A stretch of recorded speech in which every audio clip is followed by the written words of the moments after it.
أعوذ بالله من الشيطان الرجيم. بسم الله الرحمن الرحيم.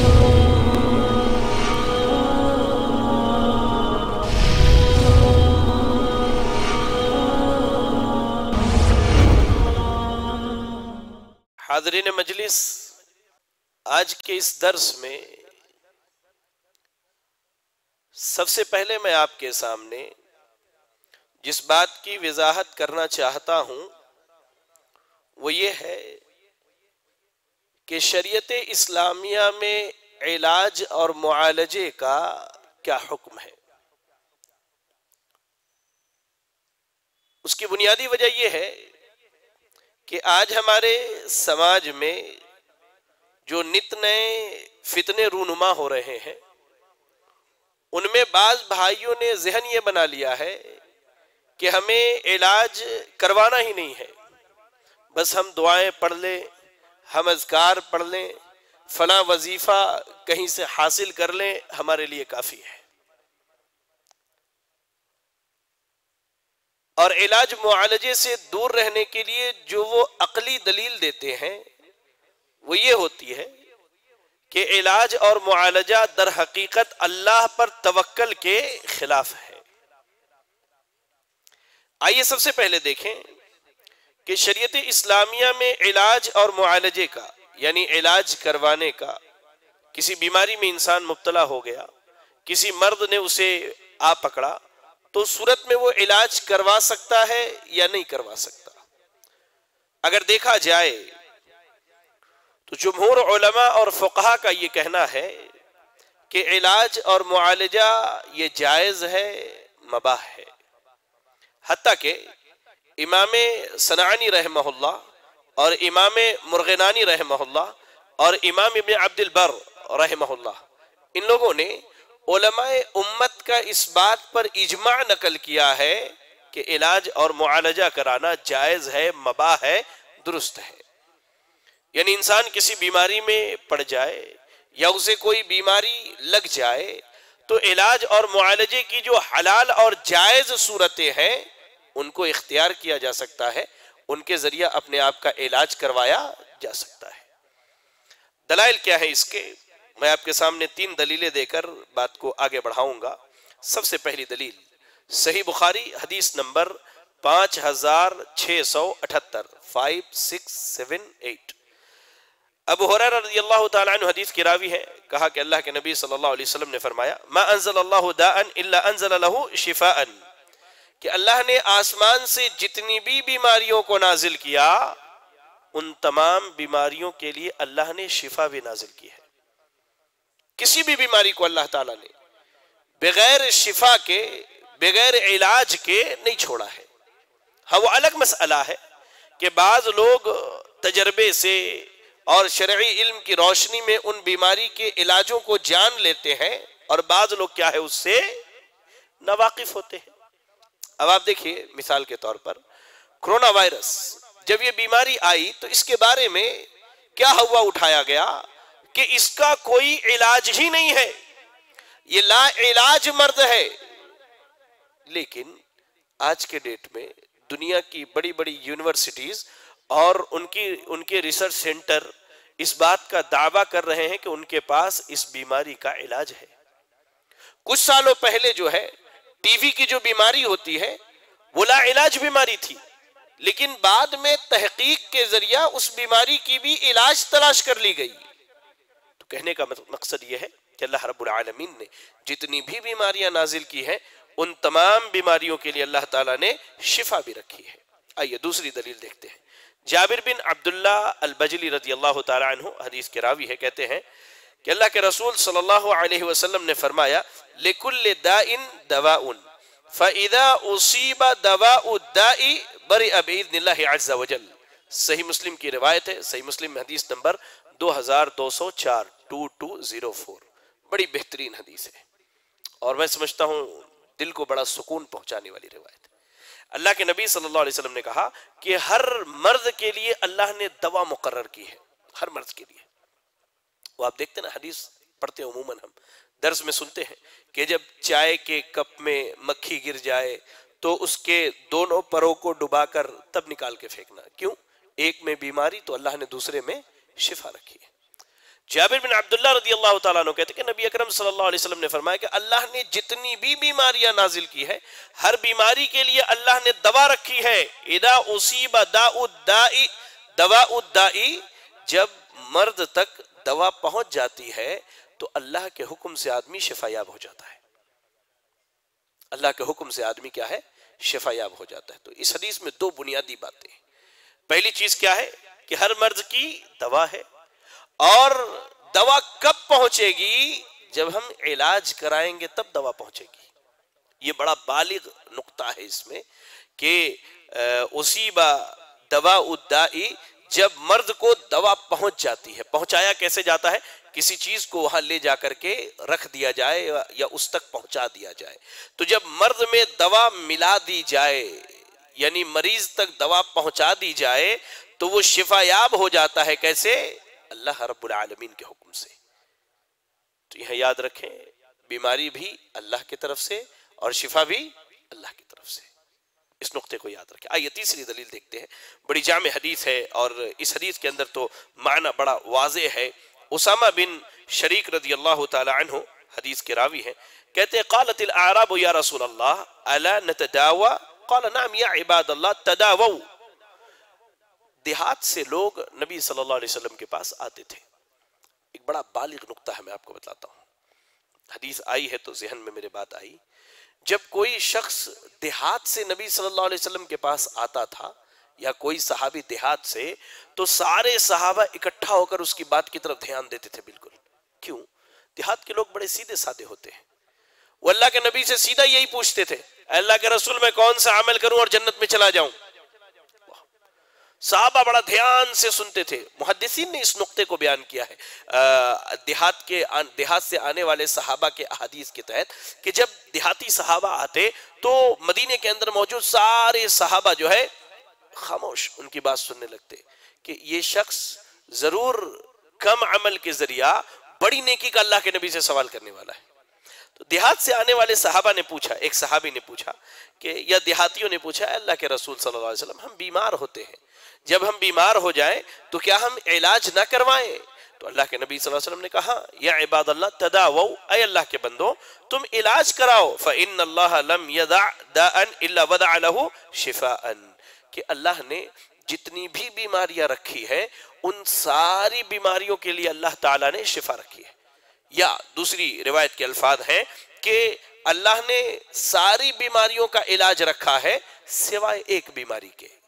اب لوگوں نے پوچھا اے اللہ کے رسول صلی اللہ علیہ وسلم وہ ایک بیماری کون سی ہے جو علاج کرانے سے بھی شفا یابی نہ انسان کو حاصل ہو؟ تو آپ نے کہا الحرم، یعنی موت. موت کے علاوہ اللہ نے، یا بڑھاپے کے علاوہ اللہ تعالیٰ نے ہر بیماری کا علاج رکھا ہے. یہ حدیث سنن ابی داؤد کی روایت ہے. سنن ابی داؤد میں حدیث نمبر 3855 3855. اس کے علاوہ سنن ترمذی، جامع سنن ابن ماجہ اور مسند امام احمد، اور ایسے ہی امام بخاری رحمہ اللہ نے الادب المفرد میں اس روایت کو نقل کیا ہے. علامہ ابن عبد البر اور ایسے ہی امام ابن دقیق العید اور علامہ البانی رحمہم اللہ نے اس کی سند کو صحیح قرار دیا ہے. ان تینوں حدیثوں کے بیان کرنے کا مقصد کیا ہے؟ ان کے تعلق سے عبد الرحمن مبارک پوری رحمہ اللہ، جنہوں نے حدیث کی جو بہت مشہور کتاب ہے جامع الترمذی، اس کی شرح لکھی ہے. انہوں نے شرح کا نام ہے تحفۃ الاحوذی فی شرح جامع الترمذی. اپنی اس شرح کے اندر ارشاد فرماتے ہیں کہ ان تمام احادیث نبویہ صلی اللہ علیہ وسلم میں طب اور علاج و معالجہ کے اس بات کی دلیل ہے. یہ تمام حدیثیں جو میں نے آپ کے سامنے بیان کی، ان میں اللہ کے نبی صلی اللہ علیہ وسلم نے علاج کرانے کا حکم دیا ہے. تو یہ دلیل ہے اس بات کی کہ شریعت کے اندر علاج کرانا جائز ہے، مباح ہے، کوئی حرام کام نہیں ہے. اور آگے لکھتے ہیں کہ علاج و معالجہ کے مباح اور جائز ہونے کا ثبوت بھی ان حدیثوں کے اندر ہے. تو اتنی باتیں تو سب کو سمجھ میں آئی کہ شریعت میں کیا ہے، علاج کرانا جائز ہے.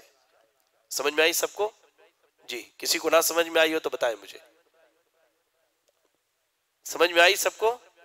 الحمدللہ.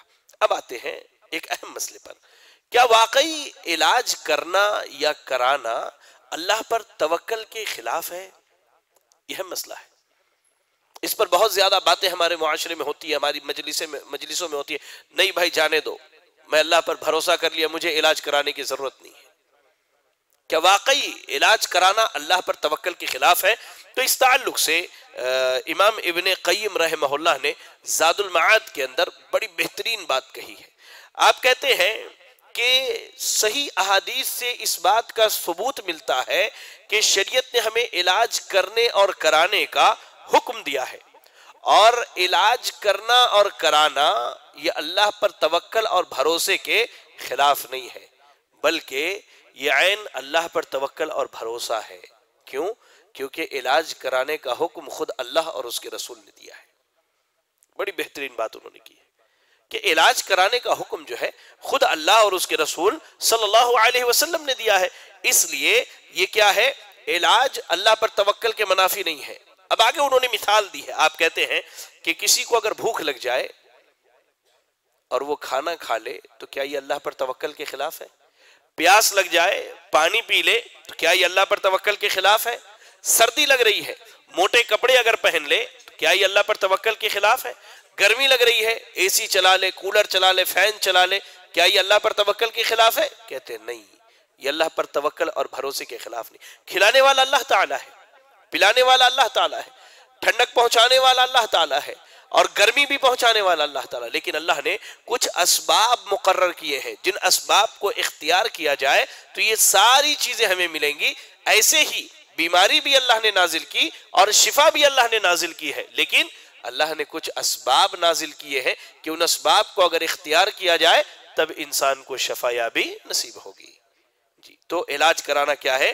توکل کے خلاف نہیں ہے. آئیے، علاج اور معالجہ یہ کئی قسم کے ہوتے ہیں جو ہم اپنے معاشرے میں دیکھتے ہیں.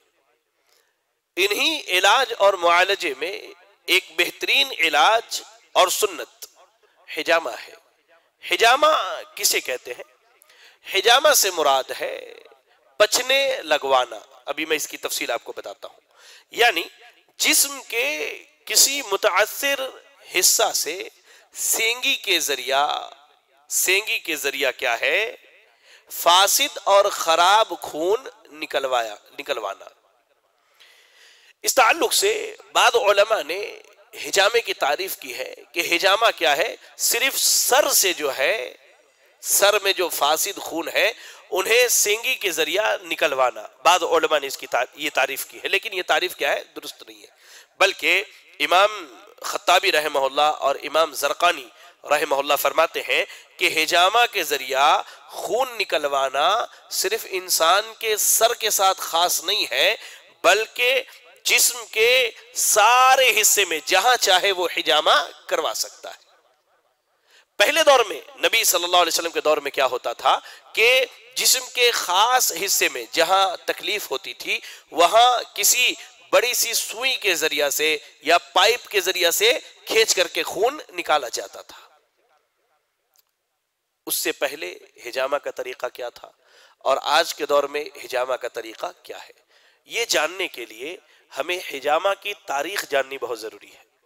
حجامہ کی تاریخ جاننی بہت ضروری ہے. حجامہ کے تعلق سے اگر ہم پڑھیں تو سب سے پہلے اسے جس نے متعارف کرایا وہ مصر کے لوگ تھے، جنہیں فراعنہ کہا جاتا ہے، فرعون والے جنہیں کہا جاتا ہے. بعض لکھنے والوں نے یہاں تک لکھا ہے عیسیٰ علیہ السلام کی پیدائش سے 1500 سال 2000 سال پہلے سے حجامہ جیسے علاج کا وجود تھا. بعض تاریخ لکھنے والوں نے یہاں تک لکھا ہے. تو حجامہ کو سب سے پہلے جو ہے فرعونیوں نے اور ایسے ہی جو بابل کے رہنے والے تھے بابلیوں نے اور بعد کے دور میں اہل چین والوں نے متعارف کرایا. پہلے کے دور میں حجامہ کیسے کیا جاتا تھا؟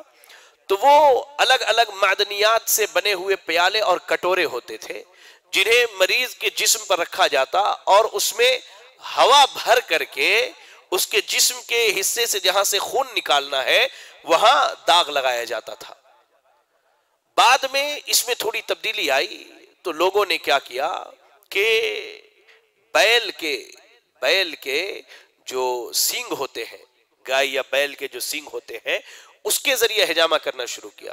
پھر مزید تبدیلی آئی تو آپ دیکھیں شیشے کے پیالوں میں، شیشے کے کٹورے اور پیالے ہوتے تھے جن میں تھوڑا سا آگ جلا کر کے دھوئیں کے ذریعہ جو ہے وہ حصہ جو ہے سن کیا جاتا اور وہاں سے خون نکالا جاتا تھا۔ اور آج کے ڈیٹ میں مزید ترقی جب ہوئی تو اس کے لیے کب آ گئے؟ کب چائنا میں جب یہ علاج ابتدائی دور میں ہوتا تھا تو جیسے اللہ کے نبی صلی اللہ علیہ وسلم کے زمانے میں ہوتا تھا سوئی کے ذریعہ، ویسے ہی ان لوگوں کے پاس یہ علاج سوئی کے ذریعہ کرایا جاتا تھا۔ لیکن آج کے دور میں ترقی ہوئی اور کیا ہوا کہ ہمارے پاس کپ آ گئے، مشینری آ گئی، آلات نئے نئے ایجاد ہو گئے جن کے ذریعے حجامہ کیا جاتا ہے۔ تو حجامہ کی تاریخ مختصراً یہ ہے کہ وہ بہت پرانی ہے، حجامہ کی تاریخ بہت پرانی ہے، بہت پرانی، اور یہ ایک پرانا علاج ہے۔ آپ جب پرانی کتابوں کو پڑھیں گے یا مصر وغیرہ کبھی جانا ہوا، وہاں جو تصویریں دیواروں پر بنائی گئی ہے پچھلے دور کے، ان کو دیکھیں گے تو اس بات کا اندازہ ہوگا کہ وہ لوگ حجامہ بہت پہلے کیا کرتے تھے، بچنا بہت پہلے لگواتے تھے، سنگی بہت پہلے لگواتے تھے، وہ یہ علاج بہت پہلے سے ان کے ہاں متعارف تھا۔ اب آئیے ذرا شریعت اسلامیہ میں حجامہ کی کیا فضیلت بیان کی گئی ہے، اس پر چند ایک نقاط میں آپ کے سامنے پیش کروں۔ سب سے پہلی فضیلت یہ ہے کہ حجامہ شفا ہے۔ حجامہ کیا ہے؟ باعث شفا ہے۔ سیدنا جابر بن عبداللہ رضی اللہ تعالی عنہ ایک مشہور تابعی ہے، مقنع بن سنان، وہ بیمار تھے، مقنع بن سنان رحمہ اللہ بیمار تھے، تو سیدنا جابر بن عبداللہ رضی اللہ تعالی عنہ ان کی عیادت کے لیے پہنچے۔ جب ان کی عیادت کے لیے گئے تو ان سے کہا انہوں نے کہ جب تک تم حجامہ نہ کروا لو تب تک میں تمہارے پاس سے جانے والا نہیں ہوں۔ ذرا غور کیجئے ان کی بات پہ، کہا جب تک تم حجامہ نہ کروا لو تب تک میں تمہارے پاس سے جانے والا نہیں ہوں۔ اللہ اکبر۔ اس کے بعد کہا جابر بن عبداللہ رضی اللہ تعالی عنہ نے کہ میں نے نبی اکرم صلی اللہ علیہ وسلم کو فرماتے ہوئے سنا، ان فیہ شفا، بے شک حجامہ میں اللہ نے شفا رکھا ہے۔ یہ حدیث کیا ہے؟ صحیح بخاری کی روایت ہے۔ صحیح بخاری میں حدیث نمبر 5697 اور صحیح مسلم میں بھی حدیث موجود ہے، لیکن الفاظ تھوڑے سے فرق ہے اس میں، تو حدیث نمبر 2205۔ اس حدیث کے تعلق سے بنیادی نقطے میں آپ کو بتاؤں، ہم بھی مریض کی عیادت کے لیے جاتے ہیں، لیکن وہاں جانے کے بعد بسا اوقات کیا ہوتا ہے، ہم دنیاوی باتوں میں مشغول ہو جاتے ہیں۔ اس حدیث میں بڑا باریک نقطہ ہے کہ مریض کو جو علاج فائدے مند ہے مریض کے لیے، اگر ہمیں اس کا علم ہے تو ہمیں وہ بتانا چاہیے، ہمیں اسے کیا ہے بتانا چاہیے۔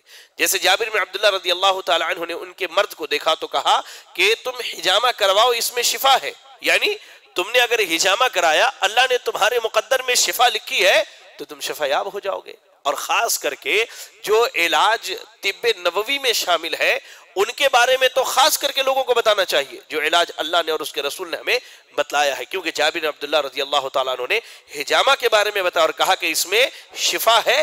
کس نے کہا ہے؟ یہ نبی صلی اللہ علیہ وسلم نے کہا ہے۔ اچھا، دوسری بات، دوسری دلیل، حضرت عبداللہ ابن عباس رضی اللہ تعالی عنہما حدیث کی راوی ہے، اللہ کے نبی صلی اللہ علیہ وسلم نے فرمایا الشفاء فی ثلاثۃ، تین کاموں میں یا تین چیزوں میں اللہ نے شفا رکھی ہے۔ پہلی چیز کیا ہے؟ فی شرطت محجم، یعنی حجامہ کرنے والے کے سوئی میں۔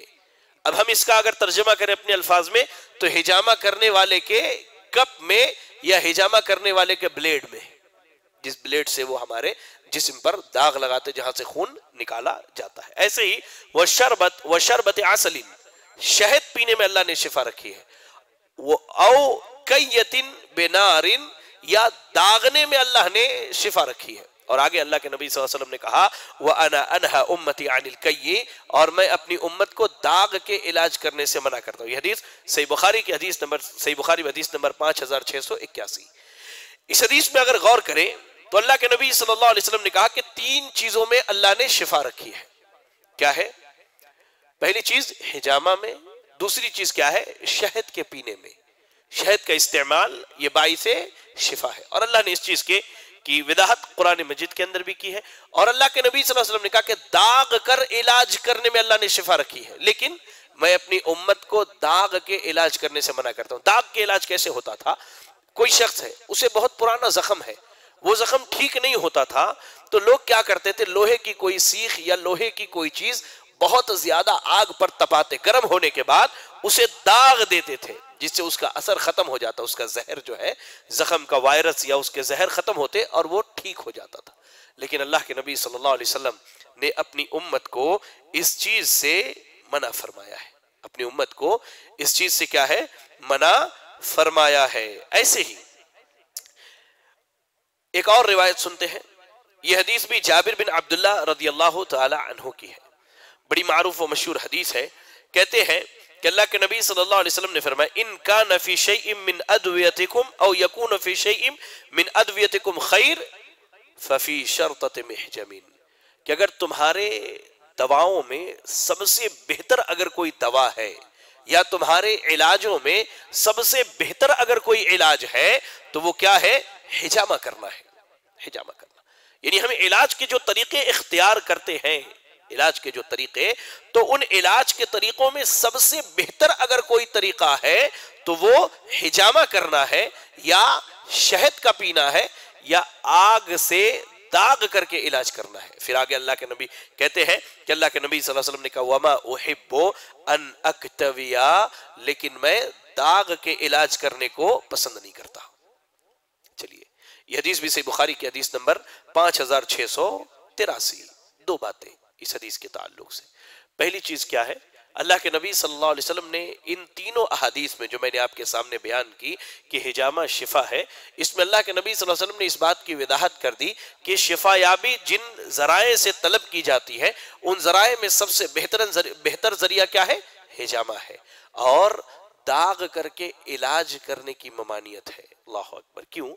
کہ ایک تکلیف ہے، مزید ایک بڑی تکلیف دے کر کے اس کو ختم کیا جائے، یہ مناسب نہیں ہے، اور یہ شریعت کے خلاف ہے۔ لہذا پچھلے دور میں لوگ کیا کرتے تھے، زخم اگر پرانا ہو گیا، نہیں ٹھیک ہو رہا ہے، تو وہاں کوئی جیسے کھوپرے کا تیل یا زیتون کا تیل یا پھر رائی کا تیل لگاتے اور لوہا گرم کر کے اس کو داغا کرتے تھے، تو داغ کر کے علاج کرنا شریعت نے منع کیا ہے۔ تو یہاں اس بات کا علم ہوا کہ ہمارے لیے باعث شفا ہے۔ آئیے اس کے بعد ہم دیکھتے ہیں کہ حجامہ کے تعلق سے اللہ کے نبی صلی اللہ علیہ وسلم فرماتے ہیں کہ حجامہ بہترین دوا اور بہترین علاج ہے، بہترین دوا ہے۔ دلیل کیا ہے اس کی؟ ابو ہریرہ رضی اللہ تعالیٰ عنہ حدیث کے راوی ہے، کہتے اللہ کے نبی صلی اللہ علیہ وسلم نے فرمایا، ان کان فی شیء مما تداویتم بہ خیر فالحجامۃ، یعنی تم جن چیزوں کے ذریعہ علاج کرتے ہو، ان میں سب سے بہترین اگر کوئی چیز ہے تو کیا ہے، حجامہ ہے۔ سب سے بہترین کیا ہے، حجامہ ہے۔ اس حدیث کو امام ابو داؤد نے اپنے سنن میں حدیث نمبر 3857، ایسے ہی سنن ترمذی اور سنن ابن ماجہ وغیرہ کی روایت ہے، اور یہ حدیث صحیح ہے۔ تو ان چاروں حدیثوں میں ہمیں اس بات کا علم ہوتا ہے کہ حجامہ ایک بہترین علاج ہے، اس کا اہتمام کرنا چاہیے۔ حجامہ جہاں علاج ہے وہاں کیا ہے، سنت رسول صلی اللہ علیہ وسلم بھی ہے۔ اچھا، حجامہ کے تعلق سے ایک چیز بتاؤں کہ کیا حجامہ کرنے کے لیے کوئی تاریخ مقرر ہے؟ یہ بڑا اہم مسئلہ ہے، تو اس تعلق سے یاد رکھیں کہ ہاں، حجامہ کرنے کے لیے تاریخ مقرر ہے۔ حدیث پہلے سن لیجئے، سنن نبی داؤد کی روایت ہے، اللہ کے نبی صلی اللہ علیہ وسلم نے فرمایا، ابو ہریرہ رضی اللہ تعالیٰ عنہ اس حدیث کے راوی ہیں کہ من احتجم لسبع عشرۃ وتسع عشرۃ وإحدى وعشرین کان لہ شفاء من کل داء، کہ جو آدمی 17 تاریخ کو، 19 تاریخ کو اور 21 تاریخ کو حجامہ کرائے تو اسے تمام بیماریوں سے شفا یابی حاصل ہوگی۔ یہ حدیث کیا ہے، سنن نبی داؤد کی ہے، سنن نبی داؤد میں حدیث نمبر 3861، حدیث صحیح سند سے آئی۔ یہاں میں ایک نقطہ آپ کو بتلاؤں کہ یہ جو ایام بتائے گئے ہیں، 17، 19 اور 21 کی جو تاریخ ہے، تو یہ قمری یعنی چاند کے حساب سے ہونا چاہیے، انگریزی کیلنڈر کے حساب سے نہیں، چاند کے حساب سے 17، 19 اور 21۔ یہ تاریخ اور ان تاریخ میں حجامہ کرانا افضل ہے، واجب نہیں ہے، یہ یاد رکھیں آپ، افضل ہے، واجب نہیں ہے۔ ہاں اس کے علاوہ آپ جس دن چاہے حجامہ کرا سکتے ہیں، جس تاریخ کو چاہے حجامہ کرا سکتے ہیں. آپ چاہے تو دن میں حجامہ کرائیں، آپ چاہے تو صبح میں حجامہ کرائیں، آپ چاہے تو شام میں حجامہ کرائیں، آپ چاہے تو رات میں حجامہ کرائیں، یہ آپ کی مرضی پر ہے. لیکن یہ 3 تاریخ کیا ہے؟ یہ افضل ہے. محدثین نے ان تاریخوں کو افضل قرار دیا ہے اس سے حدیث کی بنیاد پر. لیکن اس کے علاوہ ایام میں بھی حجامہ کرانے میں کوئی حرج اور قباحت کی بات نہیں ہے. عورتیں بھی حجامہ کروا سکتی ہیں. سبحان اللہ، اللہ نے جہاں یہ علاج مردوں کے لیے رکھا ہے وہیں عورتوں کے لیے بھی رکھا ہے. اس کی دلیل کیا ہے؟ تو ام سلمہ رضی اللہ تعالی عنہ، ام المومنین ام سلمہ رضی اللہ تعالی عنہ نے نبی صلی اللہ علیہ وسلم سے سینگی لگوانے کی یعنی حجامہ کرانے کی اجازت چاہی.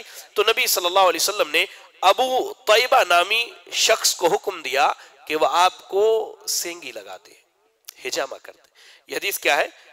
صحیح مسلم کی روایت ہے، صحیح مسلم حدیث نمبر 2206. یہاں ایک بلیغ نقطہ ہے، آپ یاد رکھیں حجامہ کے باب میں. ابو طیبہ یہ مرد ہے. کون ہے؟ مرد ہے. اور ام سلمہ رضی اللہ تعالی عنہ ام المومنین کیا ہے؟ خاتون ہے، عورت ہے. تو اب سوال یہ پیدا ہو سکتا ہے کہ ام المومنین کو ایک مرد نے حجامہ کیا. اللہ اکبر، یہ بات ذہن میں آ سکتی کہ نہیں؟ تو اس کا جواب سنتے جائیں، ذہن صاف کر لیں. اس کا جواب علماء نے 2 طرح سے دیا ہے. پہلا یہ کہ ابو طیبہ جو تھے یہ غلاموں میں سے تھے اور نابالغ تھے، ابھی بالغ نہیں ہوئے تھے، نابالغ تھے، اور یہ حجامہ کرنے کے سب سے ماہر تھے مدینے کے اندر. اس لیے اللہ کے نبی صلی اللہ علیہ وسلم نے انہیں حکم دیا ہے. اور دوسری وضاحت علماء نے یہ کی ہے کہ ابو طیبہ ام سلمہ رضی اللہ تعالی عنہ کے دودھ شریک بھائی تھے، رضائی بھائی تھے. لیکن جو صحیح قول ہے علماء کا وہ یہی ہے کہ ابو طیبہ نابالغ تھے، ابھی بالغ نہیں ہوئے تھے. اس لیے اللہ کے نبی صلی اللہ علیہ وسلم نے ام سلمہ رضی اللہ تعالی عنہ کو حجامہ لگانے کا حکم دیا تھا.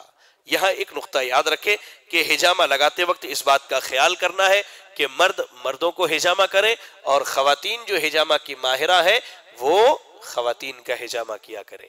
اس چیز کو یاد رکھیں. ہاں بہت اشد ضرورت ہے، بہت اشد ضرورت، اس کے بغیر کوئی چارہ نہیں ہے تو اس صورت میں مرد کسی عورت کو حجامہ کر سکتا ہے. بہت اشد ضرورت ہے، اس کے بغیر کوئی چارہ نہیں ہے، یعنی اب اس کے بعد کوئی راستہ نہیں بچا. لیکن میں نہیں سمجھتا کہ ایسا کبھی ہو. یہ میں نے آپ کو نقطہ بتا دیا. ورنہ حجامہ کے لیے مرد مردوں سے حجامہ کرائیں، خواتین سے حجامہ کرائیں، یہی زیادہ بہتر، مناسب اور سنت کے مطابق ہے. اچھا، حالت احرام میں بھی حجامہ کرا سکتے ہیں اور روزے کی حالت میں بھی حجامہ کرا سکتے ہیں. اس کی دلیل کیا ہے؟ رسول اللہ صلی اللہ علیہ وسلم نے احرام باندھی اور آپ لحیے جمل نامی مقام پر پہنچے تو وہاں آپ نے حجامہ کروایا. یہ حدیث صحیح بخاری اور صحیح مسلم کی ہے. صحیح بخاری میں حدیث نمبر 1836. اس حدیث کے بیان کرنے کا مقصد یہ ہے کہ آدمی عمرے کے لیے جا رہا ہے، حالت احرام میں ہے، اور اگر اسے حجامہ کرانے کی ضرورت ہے تو انشاءاللہ وہ حجامہ کرا لے، اس میں کوئی حرج اور قباحت کی بات نہیں ہے. ایسے ہی روزے کی حالت میں ہے تو سیدنا عبداللہ ابن عباس رضی اللہ تعالی عنہ سے روایت ہے کہ نبی اکرم صلی اللہ علیہ وسلم نے روزے کی حالت میں حجامہ کروایا. آپ نے روزے کی حالت میں حجامہ کروایا. یہ حدیث صحیح بخاری کی ہے. صحیح بخاری میں حدیث نمبر 5694. تو اس حدیث سے بھی اس بات کا علم ہوتا ہے کہ روزے کی حالت میں اگر ہم ہیں اور ہمیں علاج کی ضرورت ہے، اور مثال کے طور پر کسی کے پیٹھ میں بہت زیادہ تکلیف ہے اور وہ بیٹھ نہیں پا رہا، بالکل لیٹ بھی نہیں پا رہا ہے، بڑی اسے تکلیف ہو رہی ہے اور حالت صوم میں ہے، روزے کی حالت میں، کیا کرے؟ تو انشاءاللہ حجامہ کے ذریعہ وہ علاج کروا سکتا ہے. روزے کی حالت میں بھی حجامہ کرنے میں کوئی حرج اور قباحت کی بات نہیں ہے. اچھا، حجامہ کرنے والے شخص کے لیے ایک امر جو ہے مستحب ہے. وہ کیا ہے؟ حجامہ کرنے کے بعد غسل کرنا. اگر ہم نے حجامہ کرا لیا اور ہمارے پاس موقع ہے، اب سردی کی رات ہے، رات 11 بجے ہم نے حجامہ کرایا، تو مناسب تو نہیں لگتا کہ جانے کے بعد کوئی غسل کرنے کی زحمت گوارا کرے. لیکن یہ ایک مستحب عمل ہے. آئیے اس کی دلیل ہم دیکھ لیں. ام المومنین سیدہ عائشہ صدیقہ رضی اللہ تعالی عنہ سے روایت ہے کہ نبی اکرم صلی اللہ علیہ وسلم 4 کاموں کی وجہ سے غسل کیا کرتے تھے. جنابت کی وجہ سے، جمعہ کے دن سینگی لگوانے یعنی حجامہ کروانے سے، اور میت کو غسل دینے کے بعد. یہ حدیث کیا ہے؟ سنن نبی داؤد کی روایت ہے. سنن نبی داؤد میں حدیث نمبر 348 اور حسن سند سے آئی ہے۔ اس حدیث کے اندر 4 باتیں بیان کی گئی ہے کہ نبی اکرم صلی اللہ علیہ وسلم کی عادت 4 باتوں کے تعلق سے یہ تھی کہ جب آپ یہ 4 کام کر لیتے تو غسل کرتے تھے۔ پہلی چیز کیا ہے؟ غسل جنابت، بیوی سے ملنے کے بعد، ہم بستری کے بعد غسل کرتے تھے، یہ واجب ہے، بغیر اس کے کوئی چارہ نہیں ہے۔ ہاں، غسل کے لیے پانی نہ ہو یا کوئی ایسی چیز مانع ہو جس کی وجہ سے غسل نہ کرے، آدمی بہت زیادہ بیمار ہے، نہانے سے جان جا سکتی ہے تو تیمم کر سکتا ہے۔ دوسری چیز کیا ہے؟ جمعہ۔ تو جمعہ کے دن اللہ کے نبی صلی اللہ علیہ وسلم نے تمام بالغ مرد و خواتین پر جمعہ کے غسل کو فرض قرار دیا ہے۔ بقیہ جو 2 چیزیں ہیں، حجامہ اور میت کو غسل دینے کے بعد، تو یہ واجب اور فرض نہیں ہے، یہ مستحب ہے۔